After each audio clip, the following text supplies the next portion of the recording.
Hi, everybody. Welcome back to Culturama. We have, I said this before when Michaelsun did a reading, but we have a tremendous moment of pride for me because one of my favorite students ever is, well, I don't want to say grown up, but gone off and has become a tremendously powerfully inspirational, powerfully good poet, and also a real scholar. And so an academic scholar, and I'm just so proud to see the work that he's done.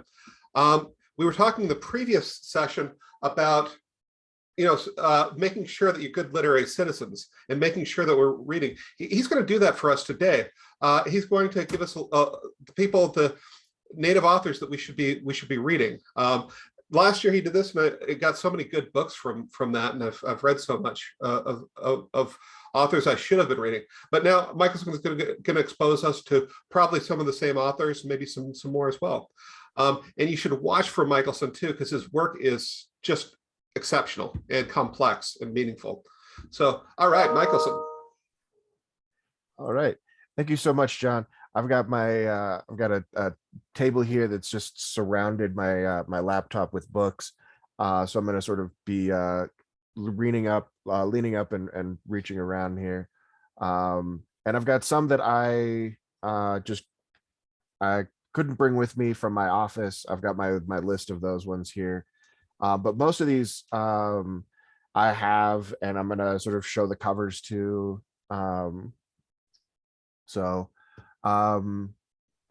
These are sort of just in the order that I pulled them off of my shelf from.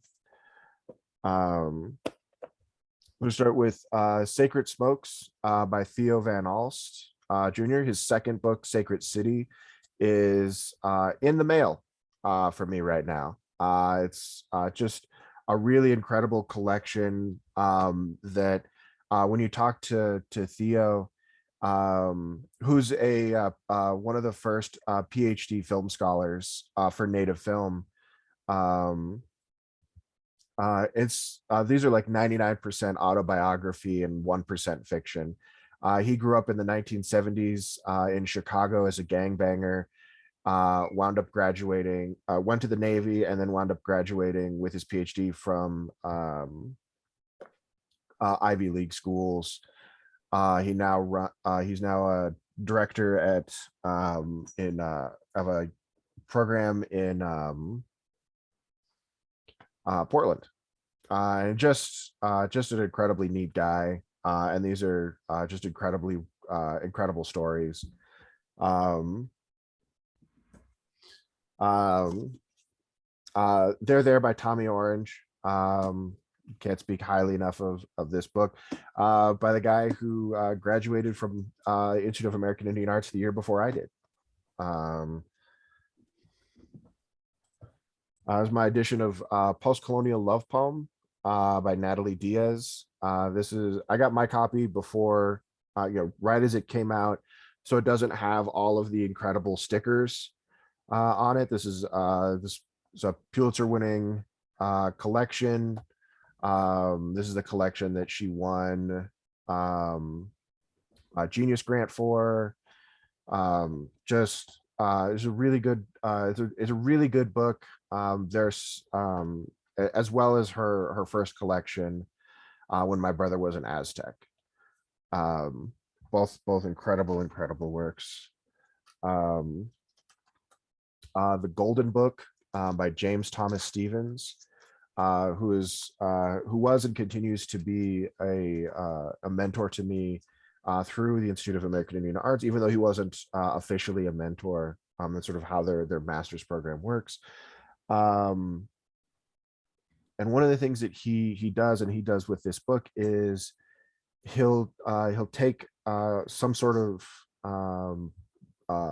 book or object and meditate on it for sometimes months, sometimes years, until he understands sort of what he calls sort of like a human connection, or a term that he's introduced to me that I think he's maybe come up with is called Sui translation. So he translates it through the self. And so this is so the Golden Book is named after I think it's a grammar book from the 1920s. And for him, he came to a place where like this is how we communicate, this is how we talk. And so it's there's a lot of poems about his relationship to his current spouse, who to whom English is not their first language. And so there's a lot of sort of wonderful love poems in that. Dark Traffic, most recent collection by Joan Navaik Kane. Joan is I mean, one of our most brilliant poets, and the word brilliant gets thrown around a lot, especially in the world of writing. Joan was a minor when she attended Harvard. Like, she is an actual like spooky genius person. And so some of the language in Dark Traffic can be a little difficult, but that's just the mind that Joan really comes to these poems with, and the lyric that she comes to these poems with. Just incredible work. And right now there's so much incredible recognition. This is the book she got right after she won a Guggenheim and a Rasmussen fellowship. She's currently teaching several colleges, one of which is Harvard School of Divinity.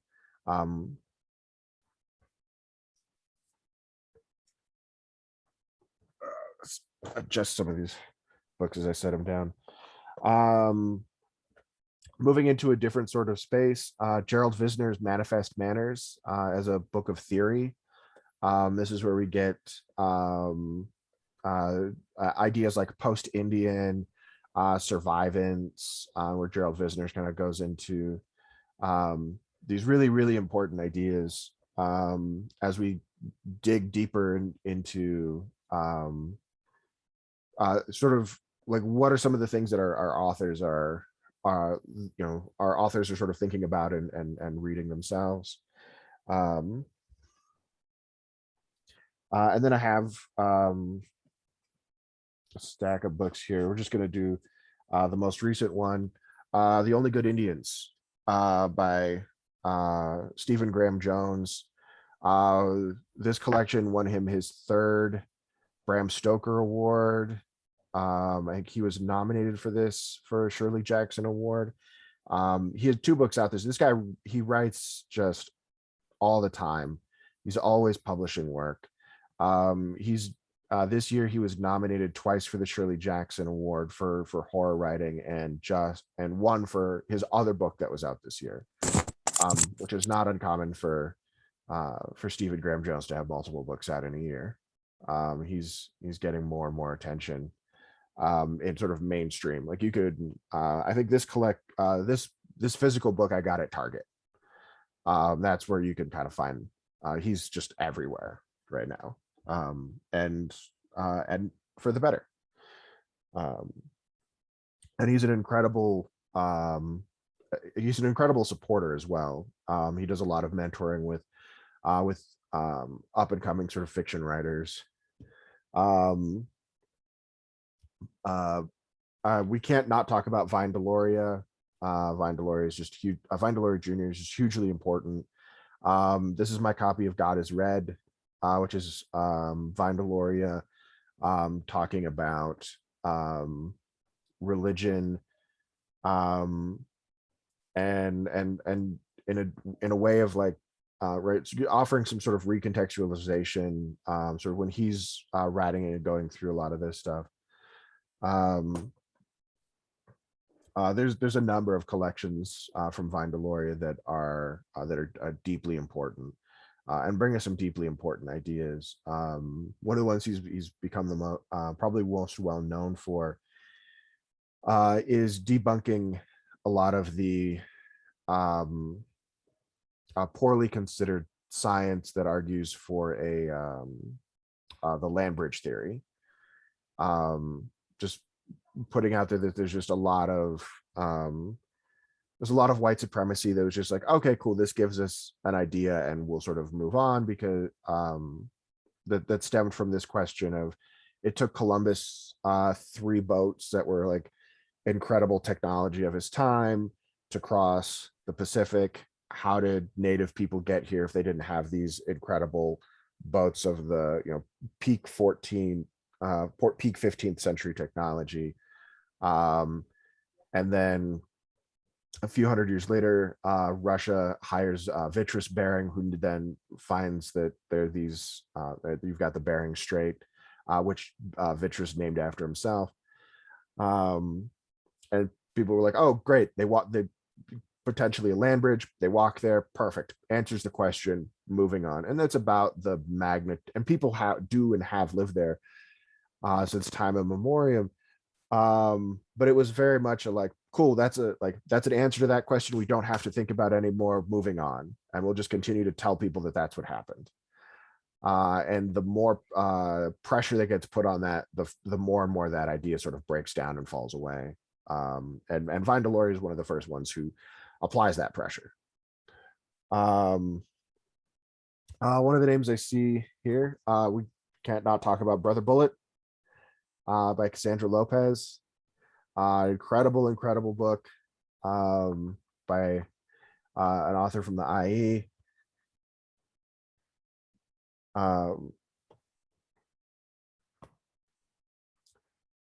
Nature Poem by Tommy Pico.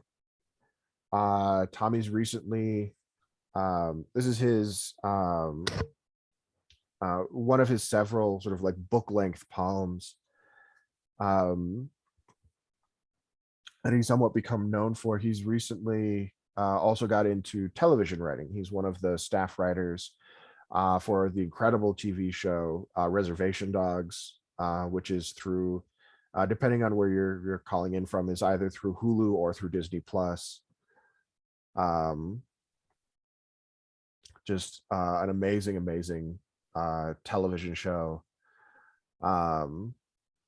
It's really been a great year for TV, for native driven television shows. There's also through Peacock, there's Rutherford Falls, just another really fun television show. But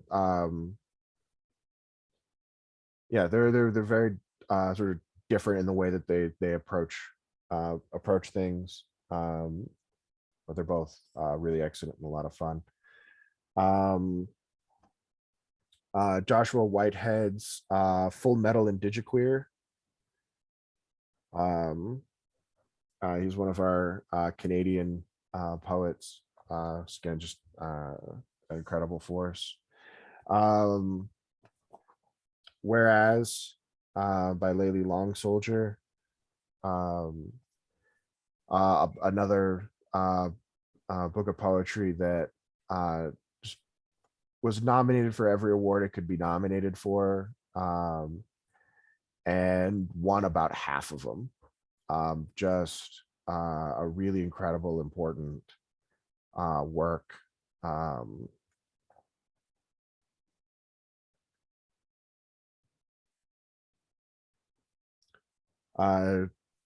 Corpse Whale by Digi Okpik. This is one of those collections that I don't know, isn't to me, doesn't seem talked about enough. I really dig this collection. We all have sort of those buttons that get pressed for us, and Corpse Whale pushes a lot of those good buttons for me.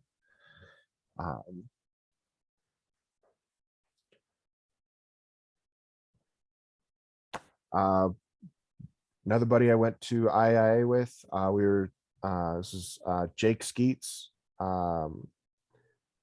Eyes bottle dark with a mouthful of flowers. We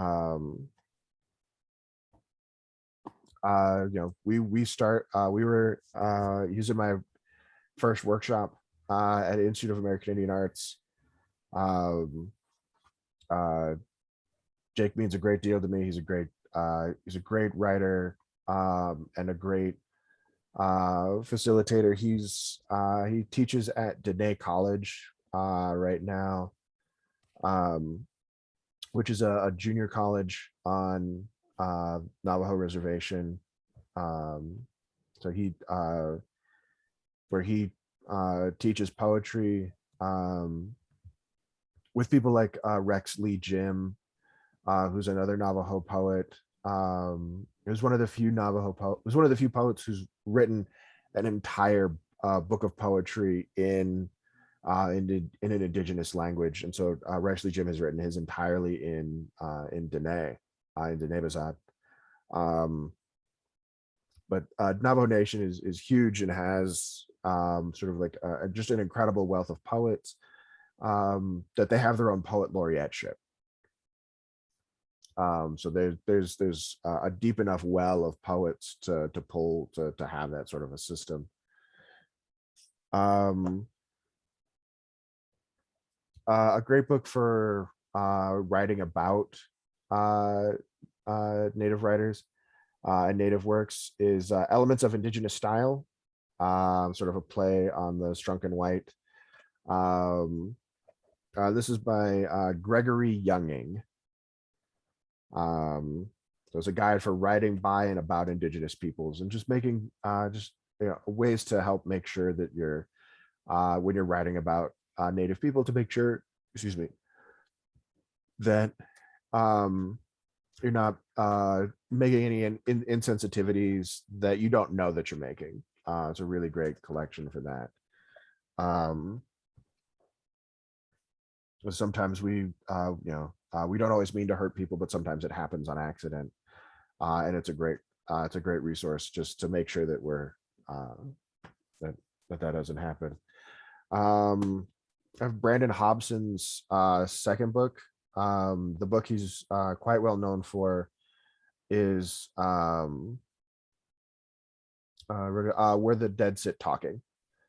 It's Brandon Hobson.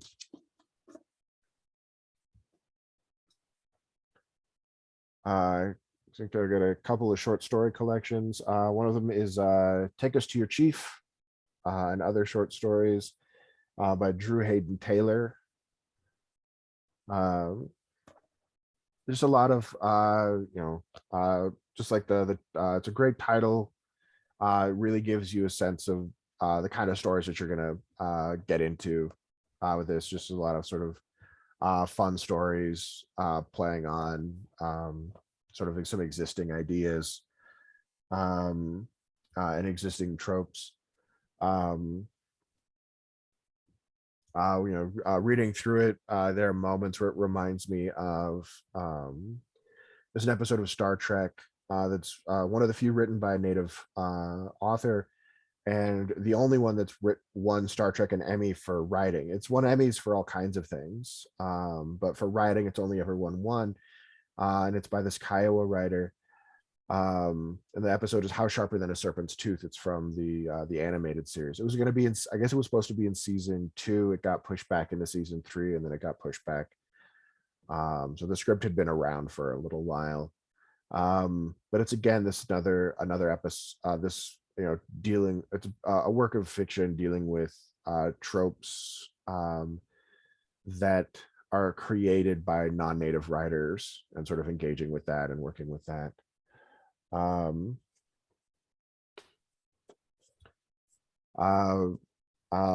Beadworkers by Beth Piotet. I think I haven't met Beth. A lot of these folks I've met, or at least engaged with in some way online. So Beth I have not met yet, but I love these stories, and they're these incredible, just sort of like weird short stories. With like the plot lines go in interesting ways. The prose is interesting.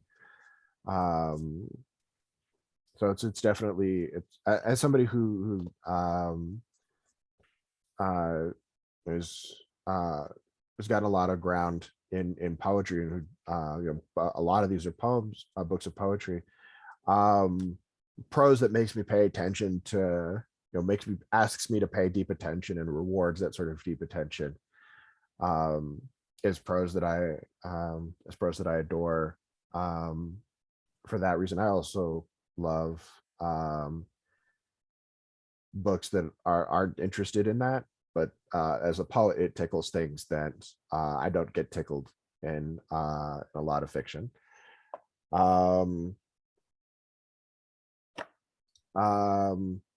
There's some drama, new Native American drama. There's 3 plays in here, fantastic plays. Native drama is probably up there with Native comics and Native graphic novels, where there's work, but it doesn't always get as much attention.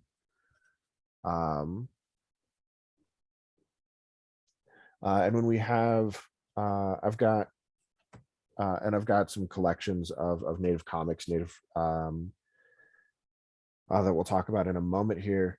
I'm gonna have to reach over for more stacks on my table here for a moment.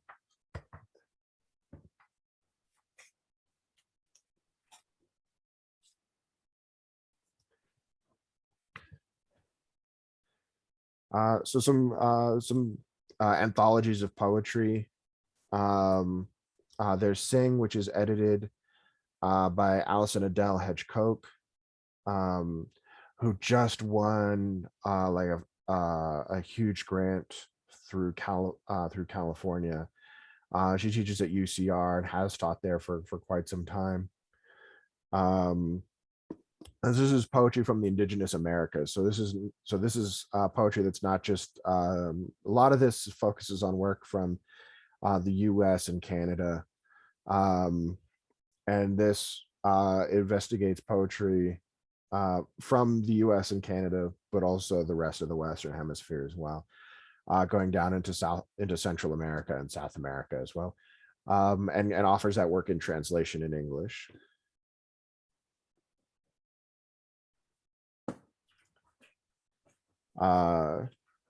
Sovereign Erotics, which is edited by Quilly Driscoll, which is a collection of poetry specifically by Native writers who are not straight. So the full gamut of LGBT plus writers and poets sort of featured in here. Get a drink here.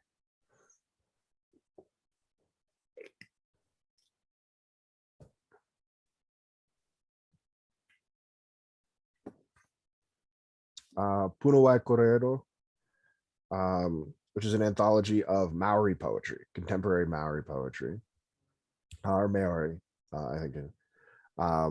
It's a goodly length collection as well. All the works are presented in English. Some of the works are also presented in translation.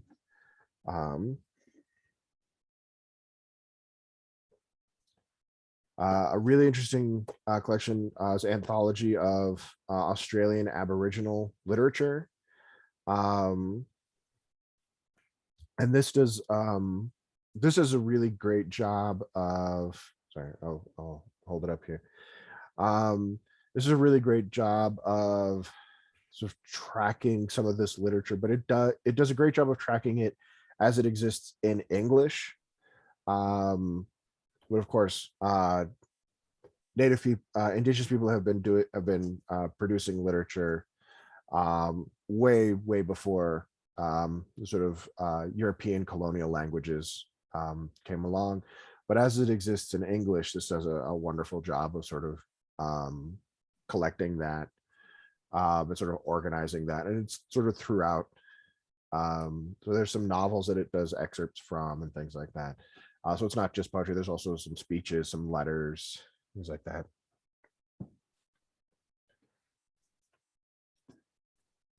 Thinking in Indian, which is a collection of writings by John Mohawk, who is not Mohawk, though he is Haudenosaunee, which is a confederation of nations in which the Mohawk are part. Um, Similar but different to Gerald Visner. Gerald Visner is very much looking coming from a very sort of academic way when you set the two next to each other. Which is not to say that John Mohawk doesn't have an academic mind, but when you set the two next to each other,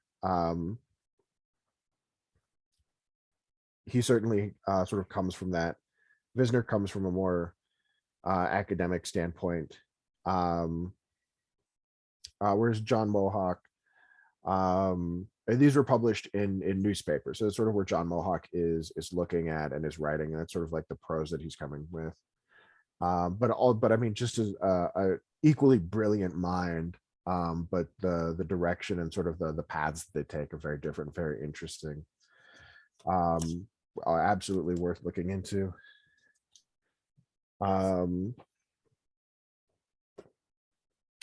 This is my collection of this for young people, for young readers, but an Indigenous people's history of the United States. There's a version for young people, and there's a version, and there's the original version.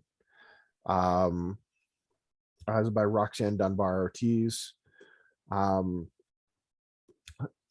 teach the original one that's not been adapted for young people in my classes where we talk about Native Lit, because that history is so often mistaught, undertaught, or not taught at all, that to provide an element of context to some of these texts, which when we're talking, when we're doing a literature class, can sometimes be important to have these contexts, and sometimes it's it's important to go into a work without that context and just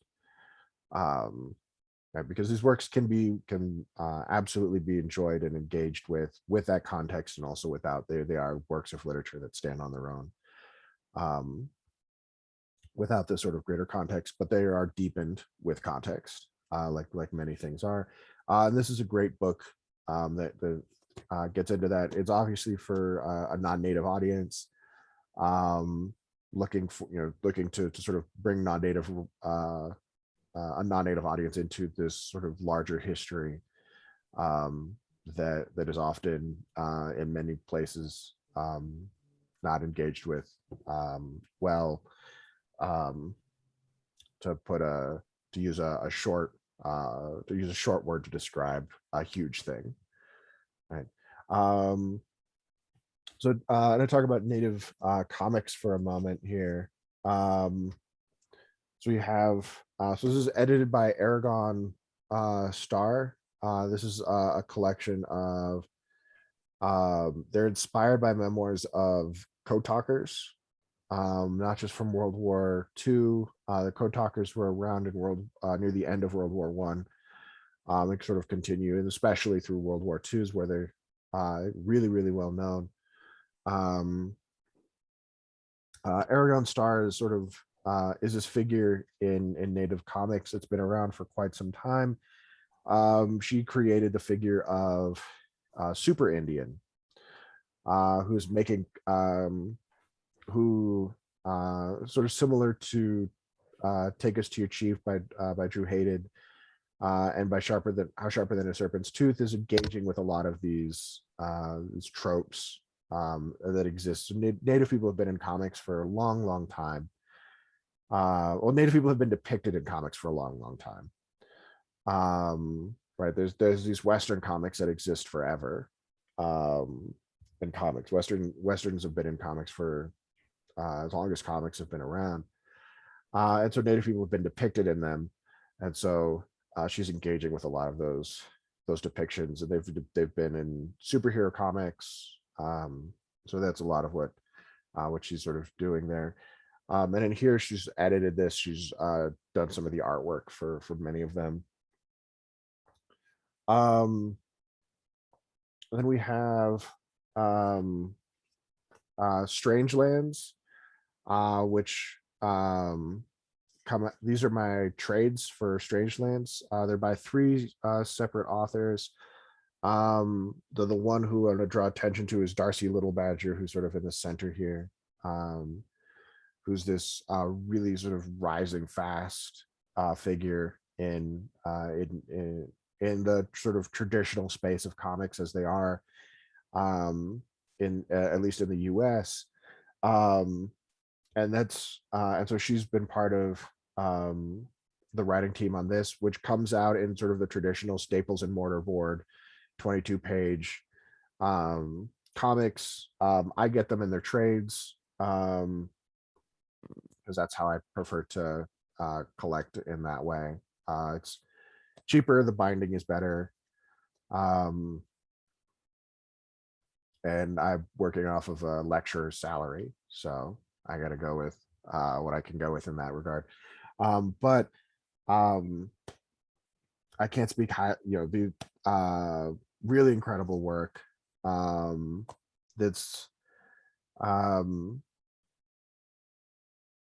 a world that's sort of like detailed and peopled in sort of native ideas and native theory in ways that I think are really interesting and really I would love like a storyline to fully like finish so I could talk more about what's going on in these books, sort of in a classroom setting, and sort of just on and on and on and on.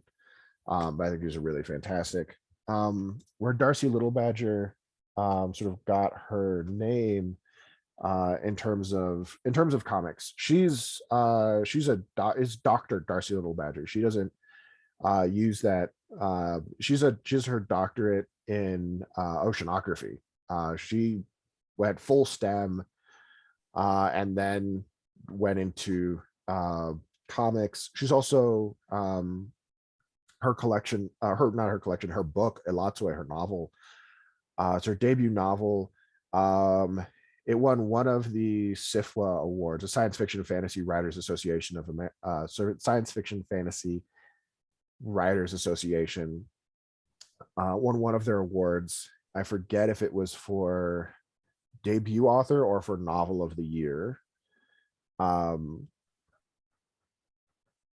she won that for her first collection, Elotswe, which is just an incredible book that I'm going to be teaching next semester. And I just left it in my office. I was grabbing books and and then somehow didn't grab that one. I have no idea. It's the wonderful world of ADHD. One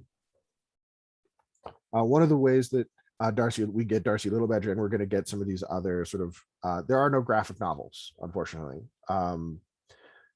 Full on graphic novels there are several sort of graphic memoirs, and there are these collections, there are these sort of trades of comics, and there are these anthologies. Moonshot volume 1 and 2, she's did these beautiful gorgeous covers. This is volume 1, and then there's volume 2, and they have been incredibly successful in getting a lot of people in native comics, both in terms of writers and artists, getting them attention in the wider sort of world of comics and graphic novels. And we wouldn't have Moonshot volume 1 and 2 without Sovereign Traces, also volume 1 and 2. These are edited by Elizabeth Lepense.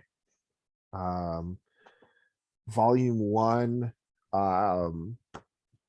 has a lot of adaptations and some original works from some of the canonical native writers. These are the figures who sort of came out through the late 60s, early 70s, and 80s, sort of featuring sort of like the first Native Renaissance, the second Native Renaissance, right? There's a people current poet laureate of the United States, Joy Harjo, Gerald Visner, James Welch, right? Louise Erdrich, Linda Hogan, these huge figures who have been around for a long time, who will show up whenever you Google Native writers or Native poets. Their names are going to come up right away. And a lot of the people who I've been talking about are some of the people who are not going to come up right away, right? And I think that's they're important people, important authors to read and consider. In addition to these canonical authors whose works you can pretty easily find in just about any library. And then there's this fantastic collection, This Place, 150 Years Retold, which is looking at Canadian history. Well, history of colonization as it exists in Canada. It has the last piece in here is this fantastic sort of time travel piece. That is a really wonderful work. I'm gonna drag my the last pile of books over here, and then I've got my list.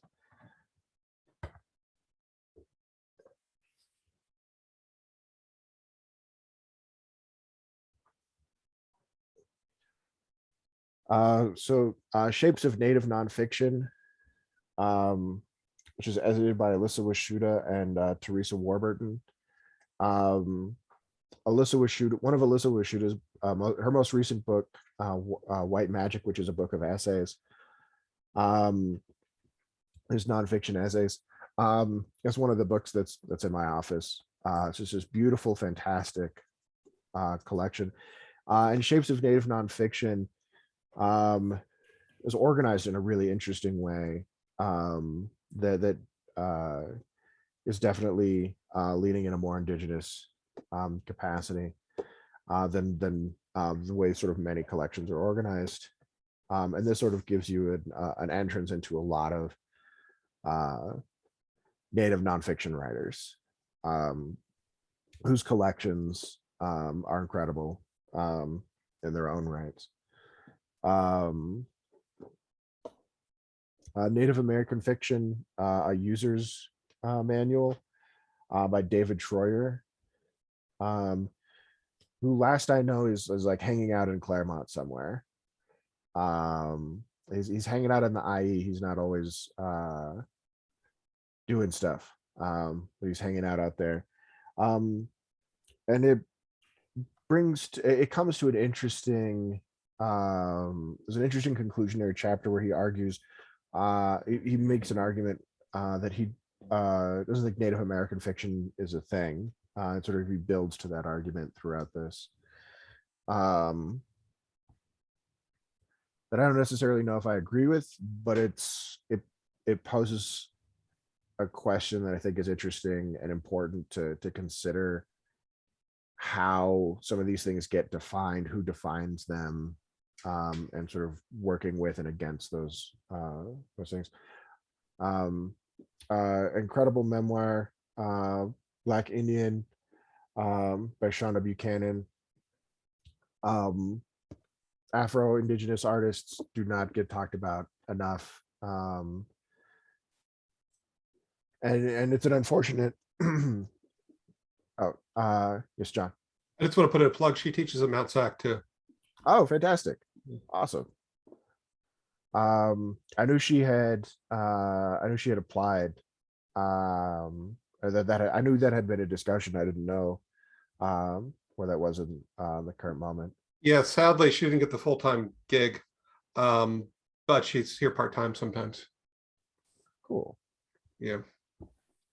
But yeah. And there's an unfortunate reality within the larger Native community that that Afro-Indigenous figures and people don't face they face inequity in its many forms, which is just an unfortunate reality that a lot of people are working to work and to better. But another great memoir, Crazy Brave by Joy Harjo. This is Joy Harjo's first memoir.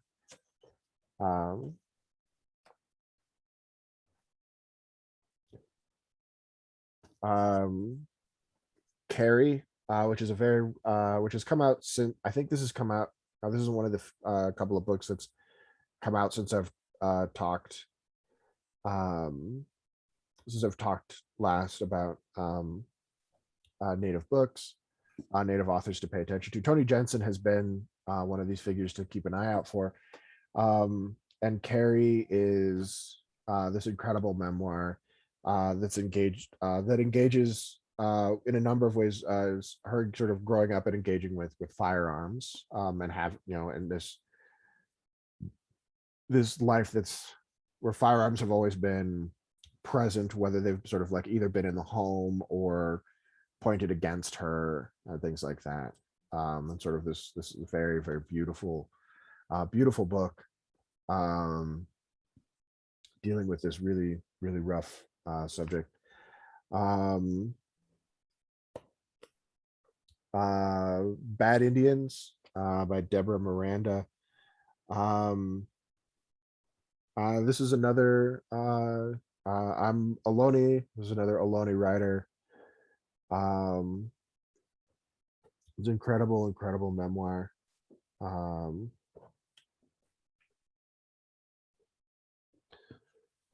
Braiding Sweetgrass by Robin Wall Kimmerer, which just does an incredible job. This is another author who comes to us initially from STEM, and takes this really beautiful approach at memoir that interweaves with the sort of biology, this biological knowledge that also interweaves with this sort of with his indigenous knowledge. And so each sort of section of this is sort of named after these different plants. And so it engages with that. It's just incredible, beautiful book.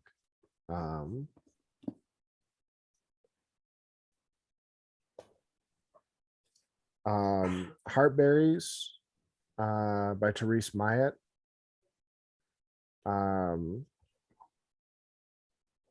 This is just another, this is a really hard book in terms of sort of subject matter, but it's beautiful book. An incredible writer, incredible supporter, incredible mentor. And another sort of she graduated at the same time as Tommy Orange from the Institute of American Indian Arts. This book really got started to get the attention it deserved when it was discussed on Instagram by Emma Watson, sort of in the lead up to the Beauty and the Beast film that was coming out. She was talking about books that she had read that were just incredible books, and Heartberries was one of them. And it sort of got the book into the hands of people who wanted to have that book in their hands and didn't know it. And it's just incredible. Alyssa Washington's first memoir, My Body is a Book of Rules. Just, an incredible book.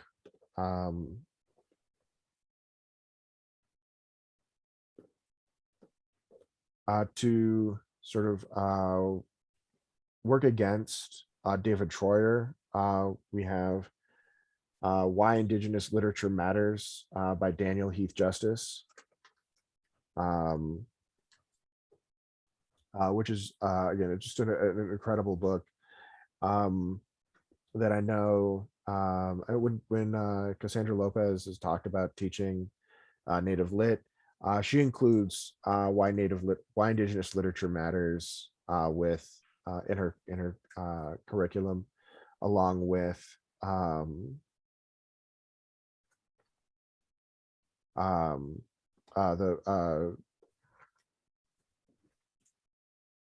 oh, I cannot think of where I talked about the book earlier today. There's a young readers edition. An Indigenous People's History of the United States. That's the book I'm thinking of. And so this is a great sort of companion piece. To that, I teach I teach the conclusionary chapter of it. I do a lot of in the version of the class that I've been teaching, I'm changing stuff up. There's a lot of students have built a wall between themselves and poetry, and it takes several weeks.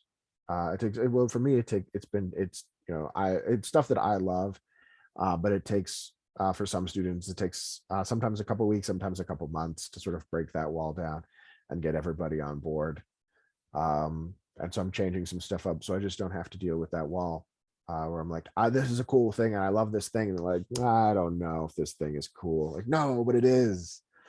Like, I don't think the things you like are cool, and I think maybe you're uncool. I'm like, I've never been cool.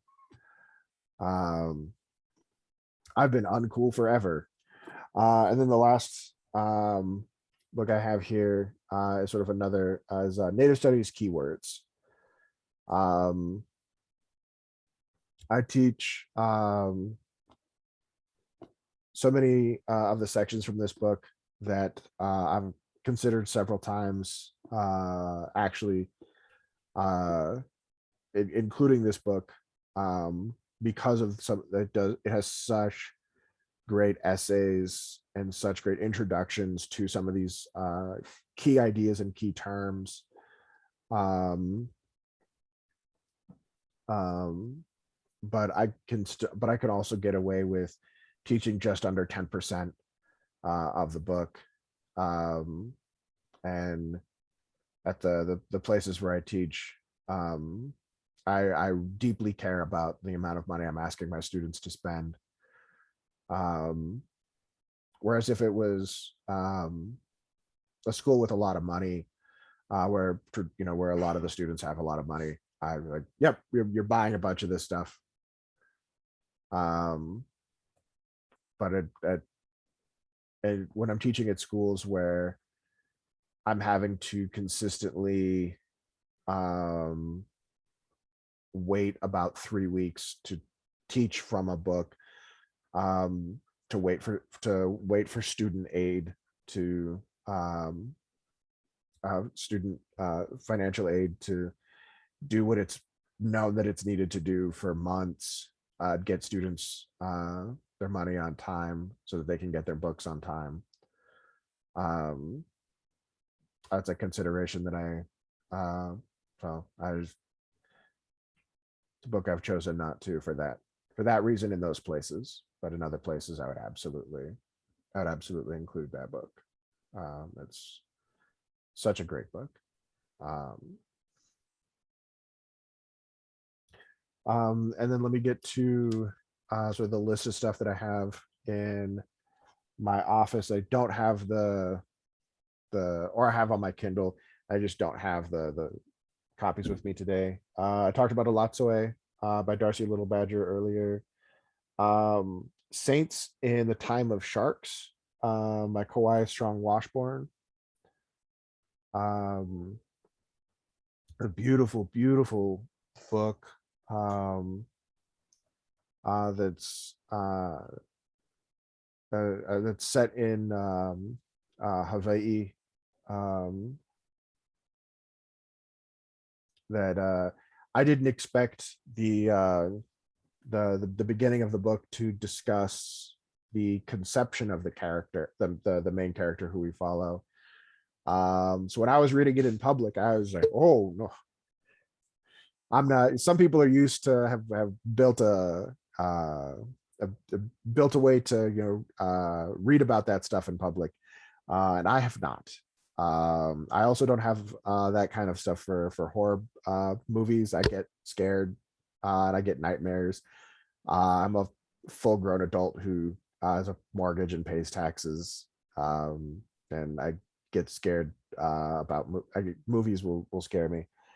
So I was like in public, I was like, oh my, okay.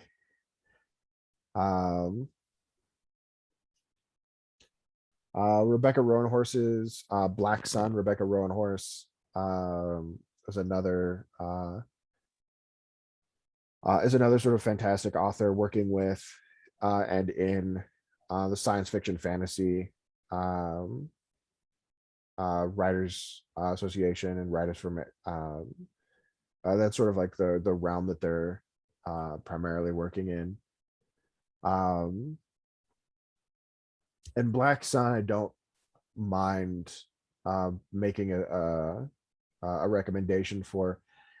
There's controversy around her work dealing with as it engages with Navajo ways, as she is not Navajo. She is Hopi. She's married a Navajo man, and Navajo writers have come out and accused her of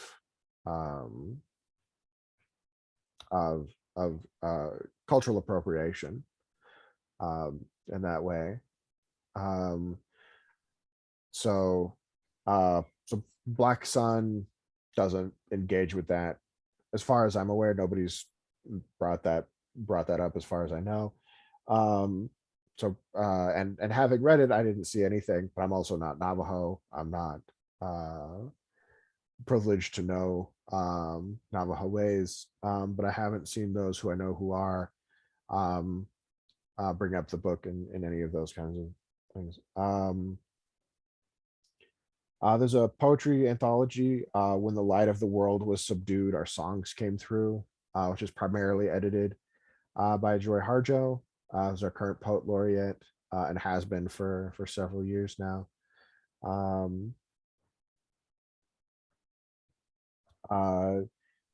David Tremblay, he's a fiction writer and a nonfiction writer. He's got just a bunch of stuff come out.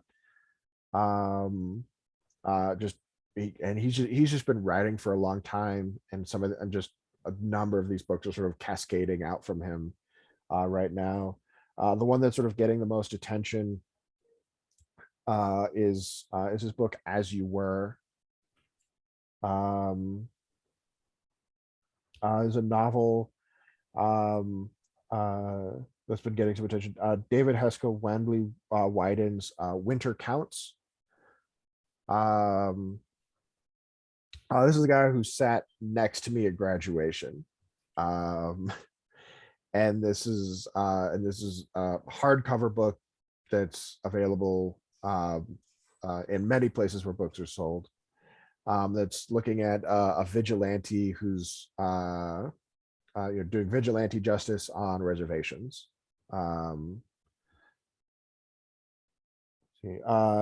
Joshua Whitehead's we talked about one of his books of poetry. He was also a fantastic fiction writer. His book Johnny Appleseed. Eden Robinson's Son of a Trickster, which is the first book in a trilogy, in a series. The first book was turned into a TV show up in Canada called Trickster, which I think you can get through either iTunes or Amazon, I believe. They didn't play it on TV down here. Tiffany Midge, who's a fantastic humorist and nonfiction writer, wrote Bury My Heart at Chuck E. Cheese. Melissa Phoebos, her first collection and her most recent collection, I think, are fantastic. Not works of memoir. The first one is Whip Smart, and the second one is Girl. And Billy Ray Belcourt's book of poetry, This Wound is a World, This Wound is a World, which is constantly wound and world are when people talk about that book, wound and world always get flip-flopped. There's either this world is a wound or this wound is a world. And he's just sort of accepted that that's sort of the reality of his book, is that people are going to flip-flop those things all the time. This is just one of the other sort of just brilliant writers.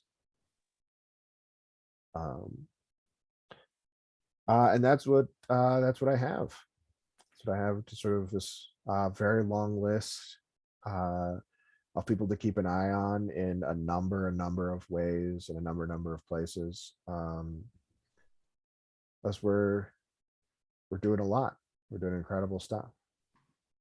Yeah, would you mind taking some questions? Absolutely. I've got a big one and a sensitive one. Okay. So I just told a whole group of people that they should be writing book reviews. Yeah.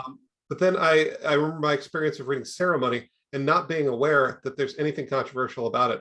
I would have just said, this is a great book, right?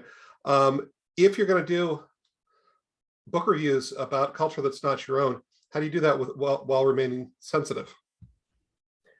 So I think part of it would be, acknowledging upfront, like, that this is who I am.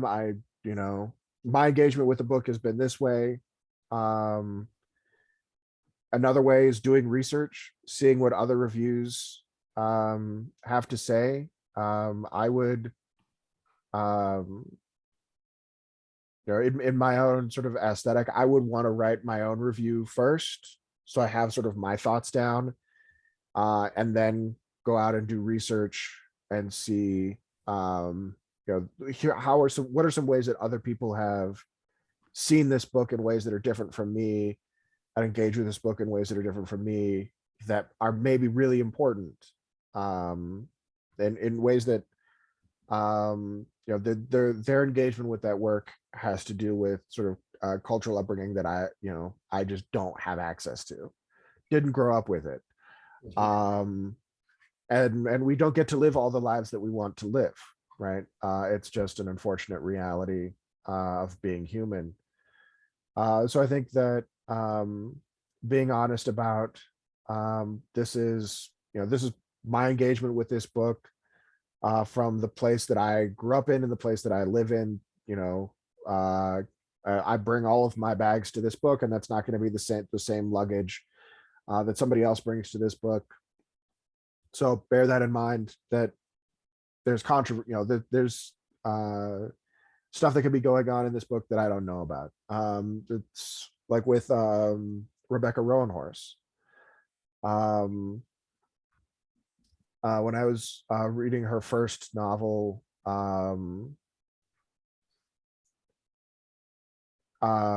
which had drawn a lot of attention, but is the first one that also drew a lot of controversy, because she's Hopi, writing about Navajo ways, and writing about some stuff that maybe she shouldn't be writing about. I had no idea going into that, that there was some stuff that she was talking about that she shouldn't have been talking about. And that's as somebody who is engaged with the larger community, but there's 572 federally recognized tribes just in the United States alone. There are even more nations that are not federally recognized, that are recognized by states alone, and there are even more nations that are not even have further absence of recognition. And then you go into Canada, then you go into Central America, you go into South America. There's a huge number. It's impossible to know everything about all of them, right? So it's important to do that research, but also to know that you can't know everything, right? So probably a bad idea to be the first reviewer then. Yeah, unless it's like on Amazon or something, and you're just writing like, I enjoyed this book, and just because there's also I choose to believe that rising tide raises all ships, you know. So even a book with controversy, as people sort of look into that, they'll look into other stuff, right? But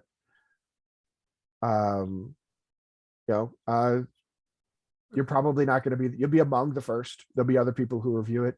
There might be people, there are going to be people who disagree with you. That's an important skill to and skin to engage with and to develop. To engage with, how am I somebody who says I disagree with you, and you are being insensitive in these ways, to accept that and to try to grow from that, as opposed to being defensive, just out of the gate defensive about it, and out of the gate disregarding some of those, and some of them, some people are just going to say hurtful stuff because it's the internet. And that's just the nature of the beast now. Now that we're, I think we're in the eternal September, is what it's called. Because it used to be the internet was only really accessed by people who had new, I think it's called Eternal September, where people would first get access to the internet because they were freshmen at universities, and the universities could afford to have computers, and the universities could afford, and you could get access to the internet because you could get access to computers in that way. And you would start out being like, I can be anonymous and I can say horrible, terrible things. And then you would eventually learn that that's a really kind of crappy way to go about the world. And people would come in and be like, hey, this is kind of the way that this is not cool. This is sort of the etiquette of the place. But that wouldn't usually happen until October, where all of these sort of freshmen and sophomores would first get access to this, because that's when the semester would start. But now we're in the eternal September, where that's just, the people can be anonymous and say mean, hurtful things, and just act that way.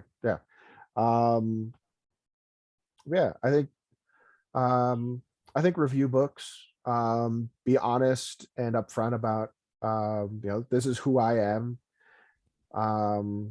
this is how I engage with this book. It's not going to be the same way that somebody who grew up in this engaged with it. I am far from a perfect person. Here's my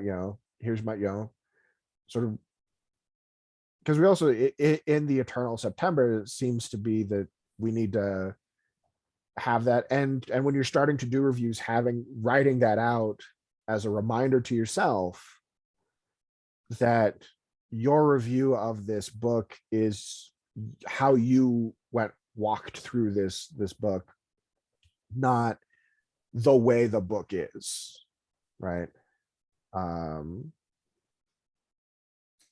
Even though we have, English classes, we're taught to have very strong opinions, right? Which is not the way that English majors, and you trying to make an English major make a choice in an essay does dentistry. A room of 30 Hamlets. Yeah. So I think, being upfront about it, this is who I am, this is how I walk through the book, do some research to see if there are other reviews out there to let you know other ways of walking through the book that maybe you want to, that's important to you to bring light to in your review, depending on sort of, where are you publishing it and things like that. Audience is always something important to consider. Where are you publishing these?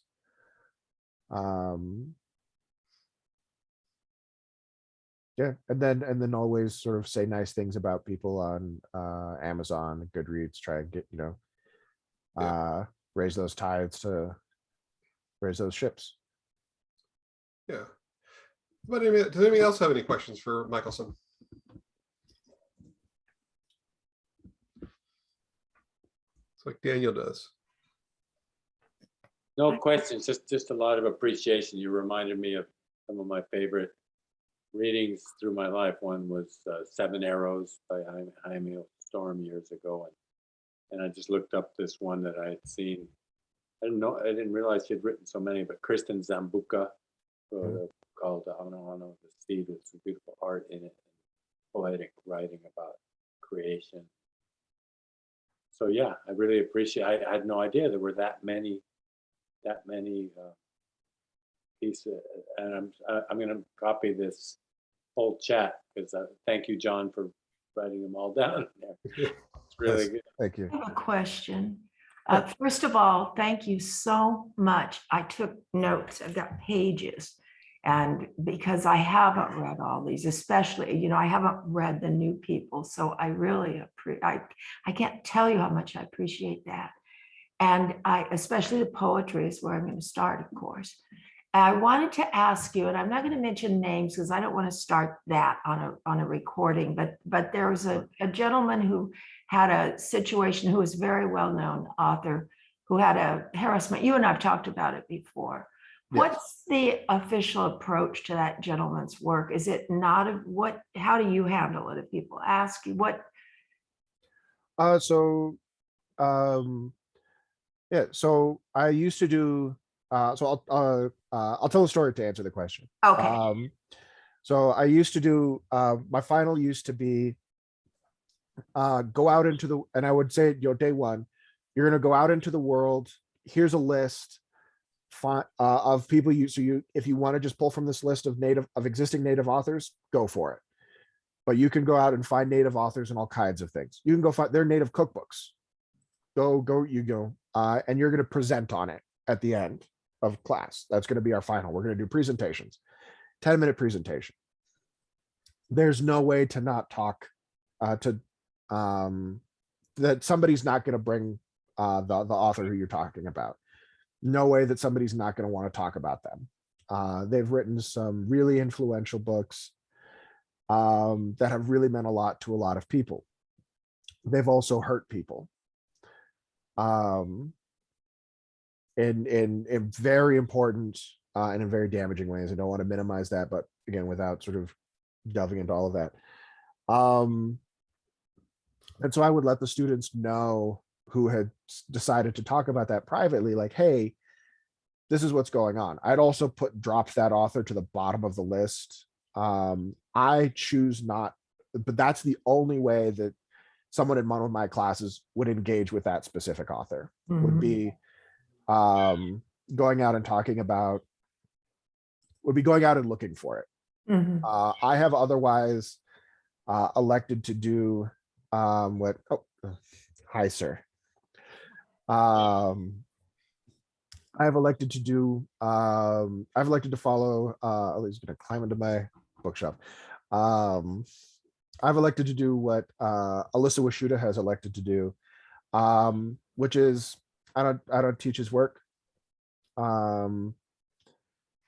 If somebody asks about it, certainly talk about him. I have personal experience with him prior to I remember.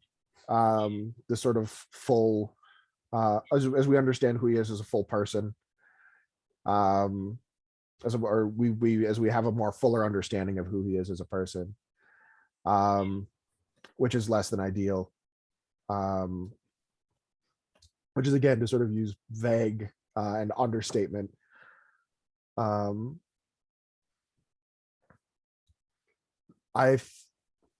The only place where I think I would have to talk about him, and I would continue to sort of, undercut everything that I could, would be talking about native film, because Smoke Signals is the first US film that is predominantly native acted, and so native cast as well as a native crew. So in front of the camera, behind the camera, 1995, first film that's happened. Wow. And so he wrote the adaptation of the screenplay. He wrote the original short story that's adapted from. But I would otherwise treat him like,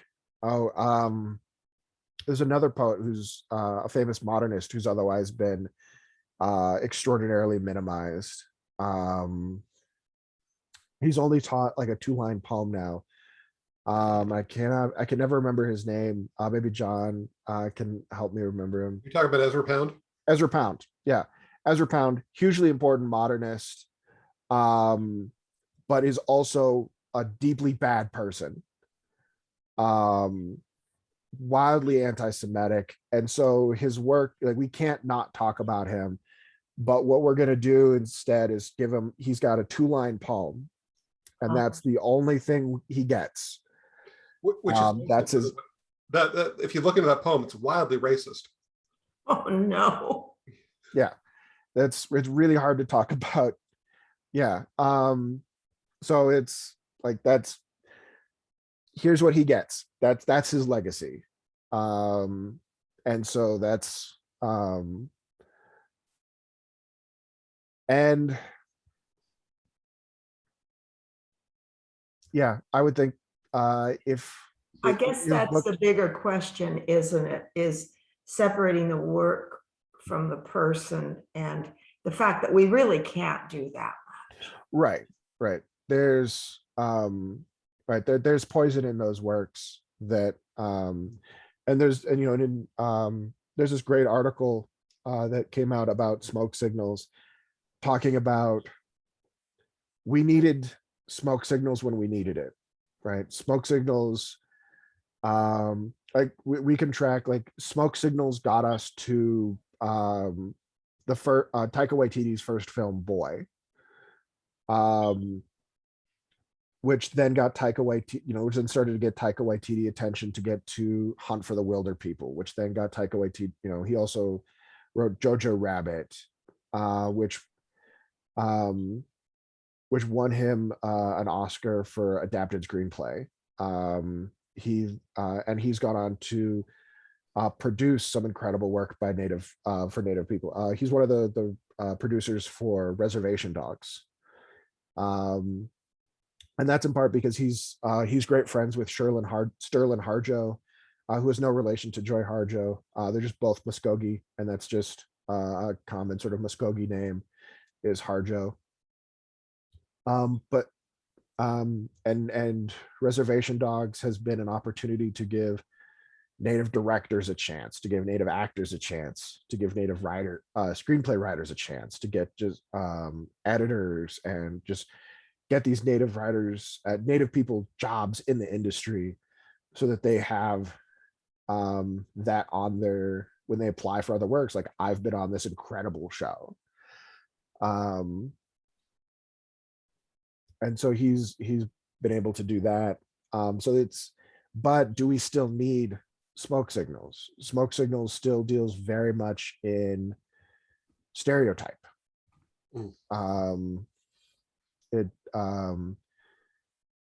It's one of the interesting things about Gerald Fisner's idea of post-Indian is that a lot of our understanding of what broad understanding of what Indian is constructed by non-Indian. It's constructed by non-native people. And so the word so he argues that the word Indian has nothing that it points back to, right? Like, there's no signifier to it. right? It's a signifier without without anything to signify, right? Whereas smoke signals very much engages with all of these ways, and it's also beloved, right? Because we get it gauges with these stereotypes, but it has these sort of beloved figures, and it's this piece that, while it deals with trauma, deals with a lot of joy, and it's they say the best villains are 51% evil, and there's 49% joy to 49% of all these good things to see, right? That make it, Hitler is very easy to just completely, like, he's super evil, get rid of him, we don't need it, right? This is figures who are super evil, easy to dismiss. But the ones who are the 49% that are doing good, that's a lot harder to do that to, because there's that 49% that's good, but the 51% that's evil. And so in my classes, so I understand why some people have chosen to include but minimize. And the only time on which I would do that would be when talking about film.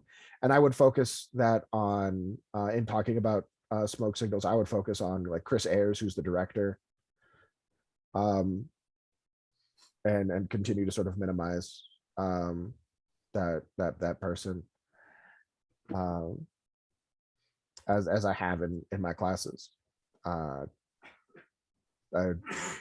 don't teach them, and when people decide to go out to look for work and they want to talk about it, I'll take those students aside and say, hey, you need to know this about this person. This is public information about them.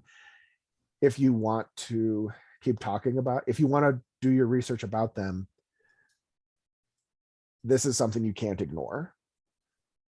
If you want to change your topic, if you want to change the book, that's totally fine. That's part of why I do it sort of early in the term, so that they have time to, if they want to change their mind, or if I need to sort of offer correction. I had somebody who wanted to write about, about a non-native writer who's written this huge, who wrote this huge poem about this native, this sort of constructed native figure. It was written in like the late 1800s, and that's not a book by a native person. That's not by a native person. They decided to present on it anyways. Like, okay, well, you wasted your 10 minutes, and here's your F, because you missed huge important part of the assignment. You can talk about anybody you want to, as long as they're native, and you decided to talk about not do that, so you did not do the assignment. What was it, Orinoco or something? No, it was, names escape me when I'm not prepared for them. It's an old like poem about this Algonquin guy. Longfellow? Yeah, you wanted to, yeah. God. But long, you wrote this, you wrote about this Longfellow poem. Like, okay, it's Longfellow's not indigenous, so here's your F. And that's the secret to that assignment, is if you do it, you hit those time requirements. Here's your A. I don't have to grade finals now. And then some, you miss depending on how much you miss or overshoot, grade goes down. And as long as you're talking about the person and the poem, the book, or whatever it is, there's your A. I don't have to grade finals now.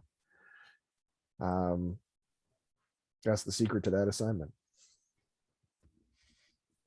But it also does, like, I focused so much in that class on poetry. I was like, we're gonna go just a mile deep on poems and poetry, so that you see just how many poets there are. Mm. And bear in mind, we're also writing fiction, we're writing nonfiction, we're playing basketball, we're playing hockey, we're in business, we're in cooking, we're all over the place. So rather than go wide, I chose to go deep. But I have to fight with people about who don't like poetry, because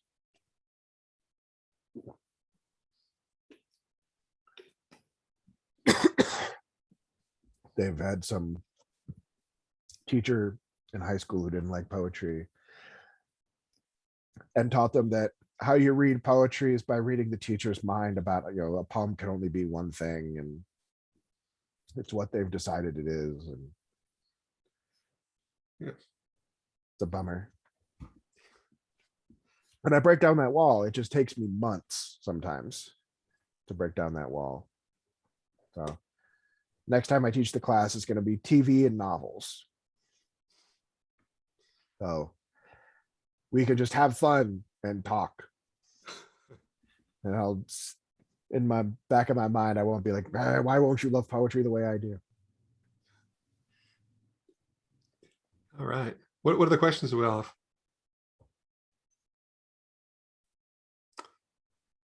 Okay, Michaelsun, thank you so much for being here. Really appreciate it. Really appreciate the insights. Yeah, thank you for having me. It was wonderful to get to see everyone and get to talk about books and native authors and answer these questions. That's great. Well, we come back at 5 and we're going to have T. Anders Carson giving us poetry prompts. I have one quick question. I mean, I hope it doesn't open a whole nother conversation, but like I'm very fond of Latin American writers, and they are indigenous in a lot of, at least partially, right? They're indigenous. So when we get into sort of South America and Central America, there are a lot of indigenous writers, but in a lot of those countries, the stigma around being indigenous and being sort of openly indigenous is such that a lot of writers won't self-identify. Mm-hmm. There are some who will. There are absolutely some who will. But there's a number of who just they won't talk about it. Even when pressed, they don't want to answer those questions. And that's because the world they live in is the way that it is. But yeah, so but I am limited in that I speak English. I speak a little bit of French still. I don't speak Spanish. I also don't speak Portuguese. So a lot of would Isabel Allende be considered an indigenous writer? I would have to look her up. That's not a name that immediately. She's quite famous. Written a lot of novels. Some of turned into movies. The House of the Spirits. Yeah, I don't know everybody, so but yeah, okay, good. I was just curious because I really love them, Gabriel Garcia Marquez, and there was B. Traven. I don't think nobody even knows anything about him, but he wrote some amazing books about South America, Overland. Yeah, there's some great directors from Central and South America that I love, who have like gone out of their way to be like, I am not indigenous, not even a little bit. I am, the Spanish came over and intermarried, and I draw my lineage directly from them. So I would love to teach like Guillermo del Toro films, but Guillermo del Toro is not indigenous. He's several times like, nope.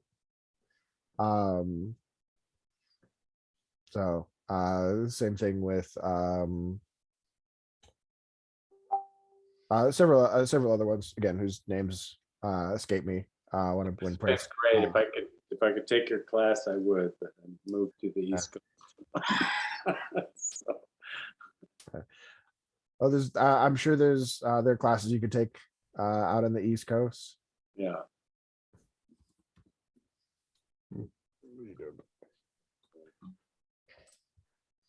So, but yeah, you what I would wind up doing would just be looking that information up and looking up also if there's any controversy, because there's an amount of people who will claim to be native who aren't. There's a long history of that. At least in the United States, there is. In the United States and Canada, there is. Iron Eyes Cody is probably one of the more famous ones who is claimed to be native, and he's just Italian. He's just this Italian guy. The Italians really love the Native Americans, that's for sure. They have a lot of respect. There's a lot of there's imagery over there. There's imagery in some of the Korean films too. Whether or not it's that love and admiration includes real people. A lot of times it involves or it doesn't include us, even though they love to have like teepees and feathers and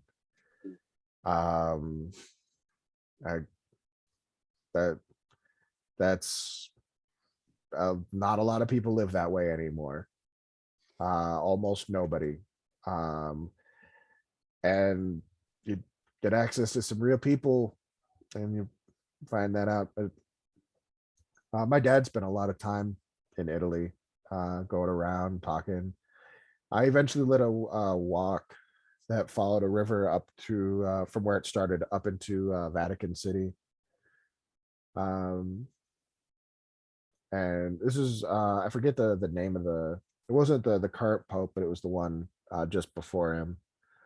It looked like Benedict. Yeah, it looked like Darth Sidious to me, which is why his name in my head is Pope Sidious. It's just I know that's not his name, but that's his name in my brain, which is not deeply sensitive.